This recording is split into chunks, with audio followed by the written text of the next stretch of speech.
نحمدہ ونصلی علی رسولہ الکریم اما بعد فاعوذ باللہ من الشیطان الرجیم بسم اللہ الرحمن الرحیم رب اشرح لی صدری ویسر لی امری واحلل عقدۃ من لسانی یفقہوا قولی ربنا زدنا علما اللہم فقہنا فی الدین رب یسر ولا تعسر وتمم بالخیر الہی آمین ثم آمین شکر الحمدللہ رب العالمین۔ اللہ تعالیٰ کی رحمت اور توفیق سے میں یاسمین علی آپ کے سامنے سورہ الفاتحہ کو لے کر حاضر ہوئی ہوں۔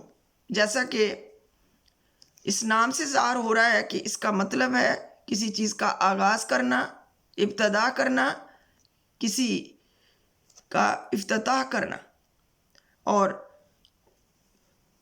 اس کا زمانہ نزول جو ہے نبوت محمدی صلی اللہ علیہ وسلم کے بالکل ابتدا کے زمانے میں جو صورتیں نازل ہوئیں ان میں یہ پہلی معتبر روایات سے معلوم ہوتا ہے کہ سورہ الفاتحہ سب سے پہلی مکمل صورت ہے جو نبی اکرم صلی اللہ علیہ وسلم پر نازل ہوئی۔ اس صورت کے نزول سے پہلے متفرق آیات نازل ہو چکی تھیں، جیسا کہ سورہ العلق، سورہ المزمل اور سورہ المدثر کی آیات نازل ہو چکی تھیں، اور یہ مکمل سورہ نازل ہوئی۔ تو یہ دراصل یہ سورہ ایک دعا ہے جو اللہ تعالیٰ نے ہر اس انسان کو سکھائی جو انسان اپنے رب سے راہ ہدایت چاہتا ہے، اور کس چیز کی دعا انسان کرتا ہے؟ جس چیز کی اسے طلب ہوتی ہے اور جس چیز کی اس کے دل میں خواہش ہوتی ہے، اور کس سے وہ دعا کرتا ہے؟ جس ہستی کے بارے میں اسے احساس ہوتا ہے کہ وہ میری دعا قبول کرنے کا اختیار رکھتا ہے۔ بس قرآن کے ابتدا میں اللہ رب العزت نے یہ دعا رکھ دی، گویا کہ انسان کو یہ نصیحت کی گئی کہ وہ اس کتاب کو راہ راست کی جستجو کے لیے پڑھے، قرآن سے ہدایت حاصل کرنے والی ذہنیت لے کر اس قرآن کا مطالعہ شروع کرے، اور اسے پورا یقین ہونا چاہیے کہ علم کا اصل سرچشمہ خداوند عالم ہے، اور اسی لیے اس قرآن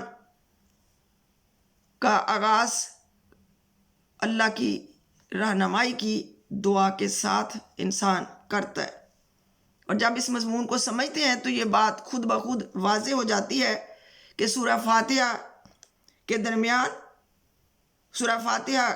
قرآن اور سورہ فاتحہ کے درمیان حقیقی تعلق کتاب اور اس کے مدعے کا نہیں ہے، بلکہ دعا اور جواب دعا کا ہے۔ سورہ فاتحہ ایک دعا ہے بندے کی جانب سے، اور قرآن اس کا جواب ہے خدا کی جانب سے۔ بندہ دعا کرتا ہے کہ اے پروردگار میری رہنمائی کر، اہدنا الصراط المستقیم، اے اللہ سیدھے راستے کی طرف میری رہنمائی فرما، اور جواب میں پروردگار پورا قرآن اس کے سامنے رکھ دیتا ہے کہ یہ ہے وہ ہدایت اور رہنمائی جس کی درخواست تو نے میرے بندے مجھ سے کی ہے۔ سورہ الفاتحہ کے 10 نام ہیں۔ الفاتحہ کھولنے والی، آغاز کرنے والی، اللہ کی رحمتوں کے دروازے کھلتے ہیں، اور الحمد سب سے زیادہ تعریف کے حقدار ہستی کے لیے، الکتاب کتاب کی جڑ، کتاب کی ماں، الصلاۃ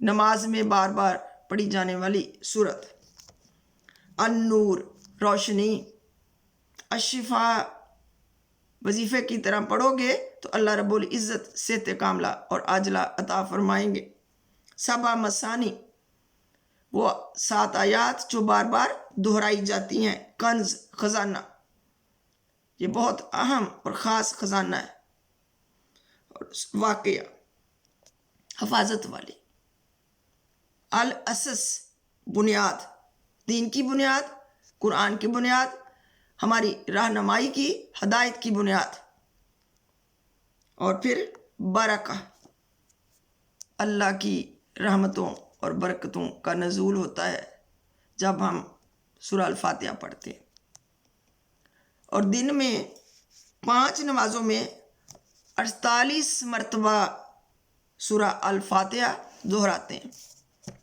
اور اس کی اور کیا اہمیت ہے؟ سورہ الفاتحہ کے بغیر نماز نہیں ہوتی، چاہے ہم اکیلے نماز پڑھ رہے ہوں، چاہے ہم مقتدی ہوں، امام کے پیچھے ہوں، سورہ الفاتحہ کے بغیر نماز نہیں ہوتی۔ تو اسی بیک گراؤنڈ کو لے کر سورہ الفاتحہ کے معنی کو تھوڑا سا اور سمجھتے ہیں۔ سورہ الفاتحہ مکی سورت ہے، اور جو ہی ہم کہتے ہیں کہ مکی سورت ہے تو فوراً ذہن میں آ جانا چاہیے کہ مکی صورتوں کا خاصہ کیا ہے۔ مکی صورتوں میں عقائد کی توسیع کی جاتی ہے، عقیدے مضبوط کیے جاتے ہیں۔ تو دیکھتے ہیں سورہ الفاتحہ میں اللہ رب العزت ہمارا کون سا عقیدہ مضبوط کر رہے ہیں۔ اس میں صرف 7 آیات ہیں اور 1 رکوع ہے۔ سورہ الفاتحہ میں الفاظ کی تعداد 25 ہے اور حروف کی تعداد 123 ہے۔ بسم اللہ الرحمن الرحیم، شروع اللہ کے نام سے جو نہایت رحم کرنے والا اور مہربان ہے۔ الحمدللہ رب العالمین، تمام تعریفیں اس اللہ کے لیے جو نہ کہ صرف میرا رب ہے، آپ کا رب ہے، بلکہ تمام جہانوں کا رب ہے۔ اور اسی سے پہلا عقیدہ کون سا مضبوط ہو رہا ہے کہ اللہ وحدہ لا شریک ہے، وہی لائق عبادت ہے۔ شرک کی نفی ہو رہی ہے کہ نہ صرف وہ اللہ کا اللہ کون ہے؟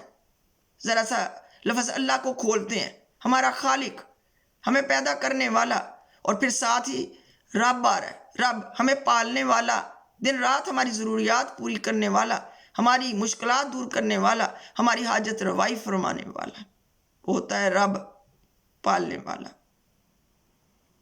اور اس کی 2 صفات سامنے رکھ دی اللہ نے، الرحمن الرحیم، کہ وہ ایسا رب ہے، وہ ایسا خالق اور مالک ہے کہ تم بار بار گناہ کرتے ہو اور وہ بار بار رحم کرتا ہے اور تمہاری پردہ پوشیاں فرماتا ہے۔ رحمان ہے اور رحیم ہے، کوئی اس کے جیسا رحم کر نہیں سکتا۔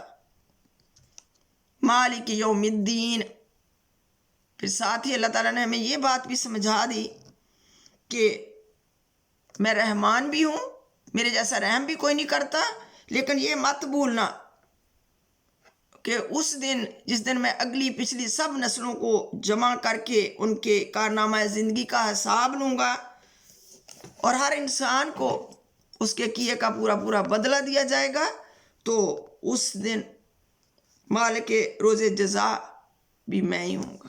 مالک یوم الدین، الدین فیصلے کا دن، جس دن ہمارے اعمال کی پڑتال ہوگی، دلوں میں جو خیالات ہوتے ہیں ان کی پڑتال ہوگی، ہمارے اعمال تو لے جائیں گے اور ساتھ ساتھ ہمارے اقوال تو لے جائیں گے، اور دلوں میں اٹھنے والی جو باتیں ہوتی ہیں، جو خیالات ہوتے ہیں، ان کی پڑتال ہوگی۔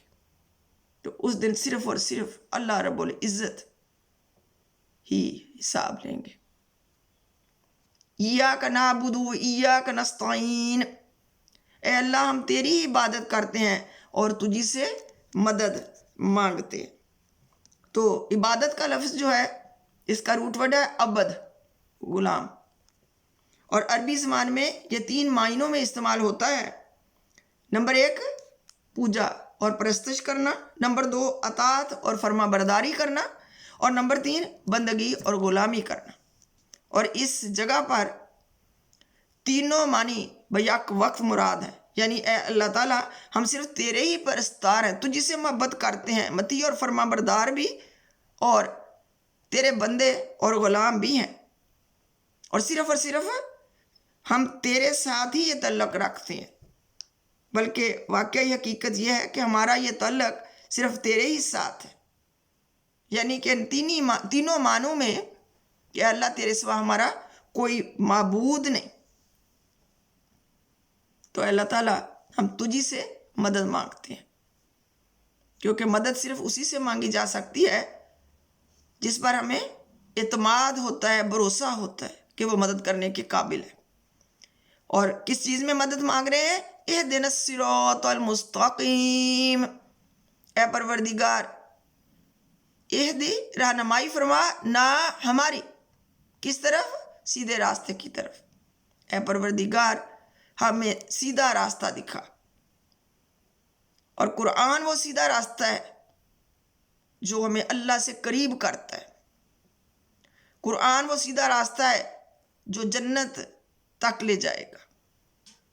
اللہ اور اللہ کی رسول کی اطاعت کا راستہ ہمیں قرآن سکھاتا ہے، اور ان لوگوں کا راستہ ہم مانگ رہے ہیں، صراط الذین، ان لوگوں کا راستہ اے اللہ ہمیں دکھا، انعمت علیہم، جن پر اے اللہ تیرے انعام ہوئے، تیری رحمتوں کی بارشیں ہوئی۔ اے اللہ ان لوگوں کا راستہ جن کو تو نے اس دنیا میں جنت کی بشارتیں دیں، صحابہ اکرام رضوان اللہ علیہم السلام کا راستہ جن کو احد کے پہاڑوں سے جنت کی خوشبوئیں آتی تھی، سبحان اللہ۔ تابعین کا راستہ علیہم السلام، تبع تابعین کا راستہ، اے اللہ ہمیں ان لوگوں کا راستہ دکھا دے جو بالکل تیرے بتائے ہوئے طریقوں پر زندگیاں گزار کر چلے گئے اور تیری جنتیں ان کی منتظر ہوئیں۔ اے اللہ تعالیٰ ان لوگ غیر المغضوب، اے اللہ ان لوگوں کا راستہ ہمیں نہیں چاہیے یا اللہ جو تیرے غضب کا شکار ہوئے، علیہم، اللہ جن پر تو غضب ناک ہوا، وَلَدَّالِّينَ، اور اللہ تعالیٰ ہمیں ان لوگوں کا راستہ دکھا، کن کا راستہ ہم مانگ رہے ہیں؟ جو اللہ کے غضب کا شکار نہیں ہوئے اور جو بھٹکے نہیں۔ کبابن ارتھ کا راستہ، کوئلوں پر لٹائے گئے، کھال جل گئی، چربی پگھل گئی، لیکن کلمہ حق بلند کرنے سے نہیں رکے۔ بلال حبشی کا راستہ، کس قدر مظالم برداشت کیے لیکن عہد کی صدائیں بلند کرنے سے نہیں رکے۔ اسلام کی پہلی شہیدہ وہ عورت حضرت سمیہ، ابو جہل کی لونڈی، اس ظالم نے اس زور سے نیزہ مارا، قصور کیا تھا؟ آپ صلی اللہ علیہ وسلم کی تعریف کرتی تھی، ایک خدا کو مانتی تھی، اس زور کا نیزہ مارا ابو جہل نے کہ ادھر شہید ہو گئی۔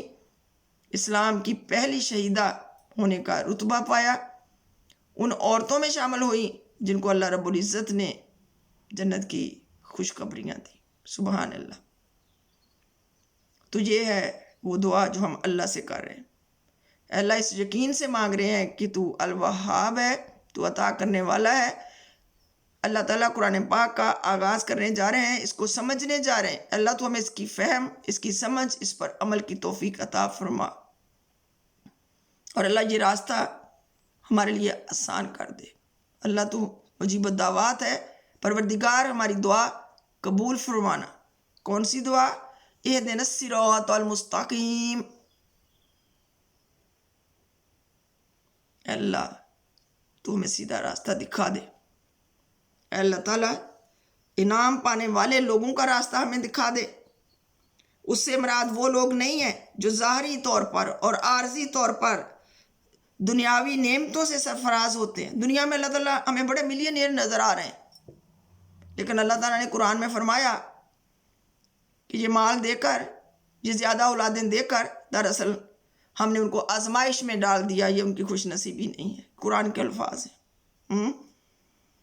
تو دنیا میں تو وہ بڑے بلند عہدوں پر سرفراز ہوتے ہیں، مگر دراصل حقیقت کیا ہوتی ہے؟ اس کے برعکس وہ اللہ کے غضب کے مستحق ہوا کرتے ہیں، اور اپنی فلاح اور سعادت کا راستہ ان سے گم ہو چکا ہوتا ہے، وہ بھٹک چکے ہوتے ہیں، وہ گمراہ ہو جاتے ہیں۔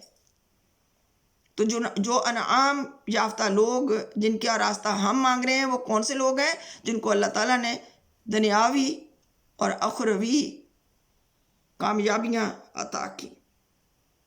تو دنیا میں تو اللہ تعالیٰ نے، سب جانتے ہیں نا کہ عارضی اور نمائشی انعامات اللہ نے فرعون والوں کو بھی دیے، نمرود کو بھی عطا کی طاقتیں، اور قارون کو کہ جس کا خزانے کی کنجیاں اٹھانے کے لیے 60 اونٹ ہوتے تھے۔ اور پھر آج بھی ہمارے سامنے بڑے بڑے آنکھوں کے سامنے بڑے بڑے ظالم اور گمراہ لوگ نظر آ رہے ہیں جن کو لگتا ہے کہ ہم بڑے طاقتور ہیں، اور اللہ کیا کہتا ہے، ان القوۃ للہ جمیعا، کہ طاقت ساری کی ساری میرے ہاتھ میں ہے۔ وَأُمْلِي لَهُمْ، اللہ کہتے ہیں میں انہیں ڈھیل دیتا ہوں، وَكَيْدُ مَتِينٌ، اور جب میں پکڑتا ہوں تو پھر میری پکڑ بڑی پکی ہوتی ہے۔ اور انسان خود کو خدا بنا بیٹھتا ہے، طاقتور سمجھتا ہے، اور طاقتوروں کے پیچھے سارے لگتے ہیں، کس لیے کہ ہمیں بھی تھوڑی سی عزت مل جائے گی۔ قرآن کہتا ہے ان العزت للہ جمیعا، ساری عزتوں کا مالک اللہ ہے۔ اور یہی آج کا پیغام ہے کہ انسان خود کو پہچان، اپنی حقیقت کو مت بھول، تو عبد ہے، تو آقا نہیں بن سکتا، تو غلام ہے، تو اللہ کی فرما برداری قبول کر لے، سر تسلیم خم کر دے، اس قرآن کے احکامات پر چلنا شروع کر دے، زندگی بھی سنور جائے گی اور انشاءاللہ آخرت بھی تیری ہوگی۔ صدق اللہ العظیم وبلغنہ رسولہ النبی الکریم والشاہدین مع الشاکرین والحمد للہ رب العالمین۔ شکر الحمد للہ رب العالمین جس نے توفیق عطا فرمائی۔ اللہ رب العزت ہمیں سننے کی اور سنانے کی توفیق دیے رکھے جب تک کہ ہماری سانس کی ڈوری ٹوٹتی نہیں ہے۔ اگر آپ کو میری یہ ویڈیو پسند آئے تو لائک اور شیئر کر دیجیے گا، اور میرا چینل فہم القرآن سبسکرائب کر دیجیے گا۔ جزاکم اللہ خیر، فی امان اللہ۔